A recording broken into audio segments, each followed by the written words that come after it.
trying to maximize the best of the bye week for you personally? It's just I would say like just the little things in my play that I continue to get better at, and just getting more comfortable with our offense even more. I feel like I've gotten to the point now where I've pretty much mastered most of it and understand what our goal and our mission is on offense. But there's always more to grow and more to learn. So just focusing on the little details of things and little things that I can get better at. So I would say that, and just building chemistry with my receivers, and just making sure that we keep that camaraderie that we've built so far. We've left some stuff out in the field, and we're all aware of that. So just getting together with them throughout the week, watching some film, getting some extra throws in, getting them some catches and stuff like that. Just to continue to build up each other's confidence and little things like that, and just keep this team on the right path. And we can't overlook what we have ahead of us, and the being getting the national ranking, all that kind of stuff. Just all that stuff is good. It's pretty cool, but at the same time, like that none of that stuff means anything, and we just gotta keep getting better and growing, and get ready to go play at Oklahoma State. What's your impression of Jaron Lewis through camp and a month of practice, and what kind of player he is? Yeah, Jaron's gonna be a good football player. I mean, he's a great guy. He's doing scout team work right now, which I give a lot of respect to him for that, because I've been in that position before, and it's not the easiest thing to do in the world, but he has a great mindset towards it, and goes down there and gives the defense the best look he possibly can give. He's a really competitive guy, and he's really impressive with how he can make a throw with multiple different arm angles, and he has a strong arm and whatnot, but he still has a lot of room to grow, and he knows that.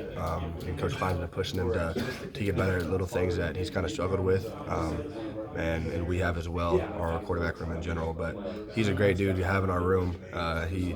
He definitely makes things pretty funny, and livens things up a little bit for us. But he's gonna be good. He just needs to really, and I've talked to him about it, is just really embrace in the redshirt process, and don't look into it too much, and just really looking for an opportunity to grow, get bigger, faster, stronger, to learn the playbook more, and little things like that. And Jaron will do that.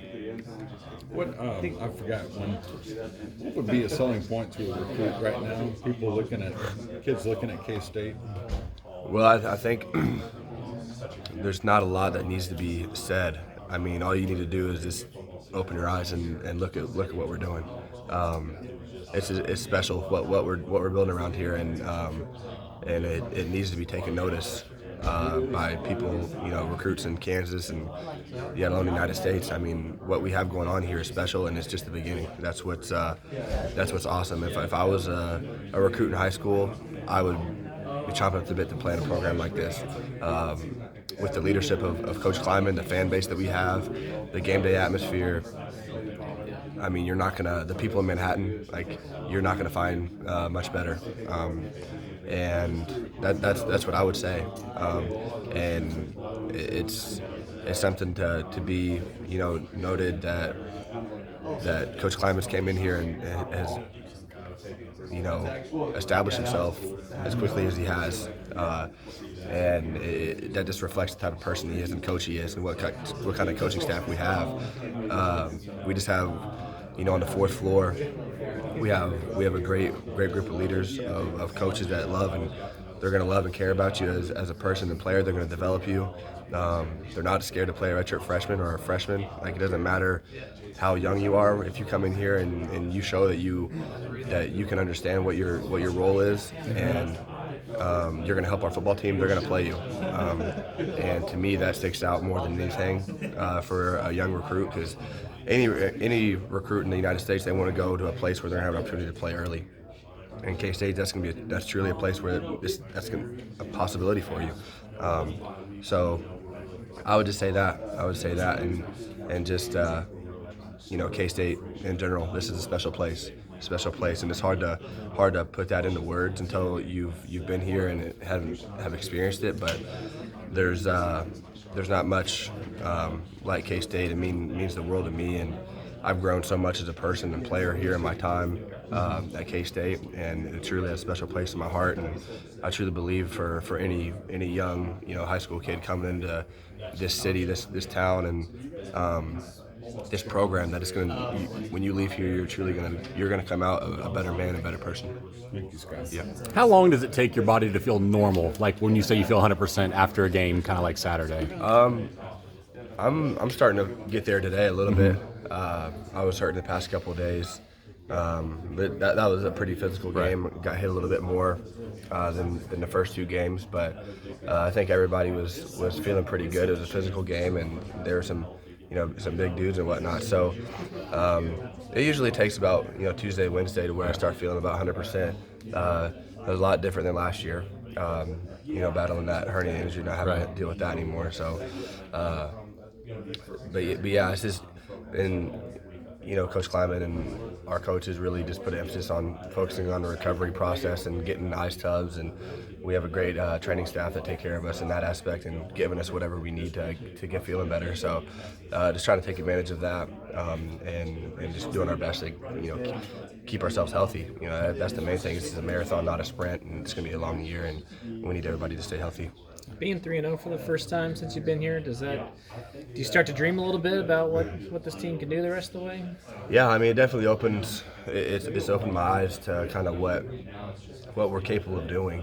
Coming into the season, that I knew we had a special thing going on, but I just didn't know how it was going to unfold. And to have a start like this, I think is a pretty good indicator of what we are capable of doing. But in saying that, it comes down to just taking it one game at a time. If you start overlooking things and what if this, what if that, then that's when you get caught up on and get beat. So I'm just trying to remind our guys in this team to just focus on one game at a time and not get satisfied. Having a 3-0 start, getting a national ranking, that's special, but at the same time, that's just one of many goals that we've set for ourselves this year, and we have to remain humble and remain focused on the little details and things, and just continue to grow as a team. Is there a quarterback, Skylar, that you really patterned yourself off of or like to watch the most around the country or in the NFL? I love just quarterback play in general. I've always loved watching Drew Brees. That's probably my top guy in the NFL that I've always loved watching, just because of the fact that he's not the tallest guy in the world or physically gifted and whatnot, and maybe not have had the best guys around him at certain times in his career, but he always finds a way to just get the job done and win games and whatnot. I love watching Drew Brees. I'm a Tom Brady fan. It's hard not to respect what he does, but him and obviously Patrick Mahomes, what he's doing is pretty special. Being from Kansas City, I'm a Chiefs fan, so I love seeing what he's doing. It's pretty crazy to watch. Kind of what they do on offense and the types of throws he can make. That's the thing. Is just it doesn't matter. There's not a certain one guy that I watch and whatnot. I love watching good quarterback play, and there's a lot in the NFL right now. Deshaun Watson has been a guy that I just love. The way that he's a gamer, and anytime he gets the ball in his hands, when it's crunch time, he always delivers for his team. And that's the type of stuff that, as a young quarterback and kid in college, that's the type of stuff that you try to look up to and resemble kind of how they handle that situation, even if it's through a television, just putting yourself through that situation and trying to process what would be going through your mind, what my mind and whatnot. But there's a handful of guys, and I think that's speaking from a multiple quarterback perspective, I feel like that's how it is around the world. I mean, there's so much. That's the thing about being a quarterback, is there's so much stuff going on, so many different offenses and play styles and stuff like that they can be different in any situation. So there's always things to learn from and grow from that can make you better. So that's what I'm saying. You ever try to no look passes like Mahomes or anything? We've joked around about it a couple times in practice, but Coach Klein was not a fan of that. So I was going to ask about the breeze tiptoe in the pocket. You ever try that? no, I haven't done that. But we do. We have these throwing nets that have like these 3 pockets in a net, and then like a bucket that kind of work on fade balls. So we sometimes at the end of practice we'll do like a quarterback competition, and that's where we've jokingly tried to do some no-look passes, and yet to land one. Have you seen the Breeze Chargers QB competition videos? Yeah. Well, and me, that's the thing that me and Coach Kleiman's son Devin, student assistant on the defensive staff, that's what we do every Thursday. Every Thursday after practice, we find something to do. I try to hit the crossbar.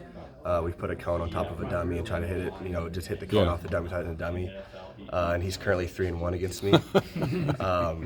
Which I told him, I was like, you keep beating me if we're winning on Saturdays. If that's what's causing us to win, then keep beating me, please. But no, we've had a lot of fun with that, and Coach Klein instills some type of competition like that during our individual drill, just to build some competition and whatnot. But no, I haven't done much of that. Skylar, you're playing so efficiently right now. You're no interceptions through 3 games. Do you feel like, is this maybe the best you've ever played in your entire career? And I know it's kind of hard to compare high school and college, but just in terms of how comfortable you're feeling. Yeah, I would compare it a lot to my senior year in high school as far as the comfort and just playing free. I think that's the best way to put it. I just through the first 3 games this season that I've just going into the game, I've just reminded myself that I kind of spoke about it in the summer, but just realizing that this game is a gift, and it's just it's a gift that I get to go play, and it doesn't define the person I am, whether if I do well or don't do well, whatever, if I win or lose, what I do out on the football field doesn't define me. And having that mindset has allowed me to just go play so free and not worry about making a mistake. Understanding that throughout a game that there's going to be times where I'm gonna mess up, or I'm gonna miss a throw, or maybe throw an interception, or whatever that may be. Understanding like that and preparing myself kind of for how I'm going to deal with that. And granted, like I haven't thrown an interception, so I haven't had to deal with that yet, but hope I don't have to. But it's just the fact of just playing free and not playing for myself, playing for my teammates. Playing for a lot of other different reasons, and myself, and I think that in general has just freed me completely, to where it's allowed me to play some good football. I have been efficient and have put the ball where I need to put it, and on time, and just manage the football game. I think that's the best thing to put is in this offense is you got to be a game manager and understand the sticks and taking what the defense gives me and not forcing things. And so far I've done a great job of that, and it's just continuing from here on out, just to continue to do that, and just not get tired of taking the little dink and dumps down the field and trying to force things down the field and getting eager, because those plays will happen when they're supposed to. But yeah, that's the best way I put it is just playing free, not playing for myself, and knowing that this game doesn't define me, whether if I win or lose. So.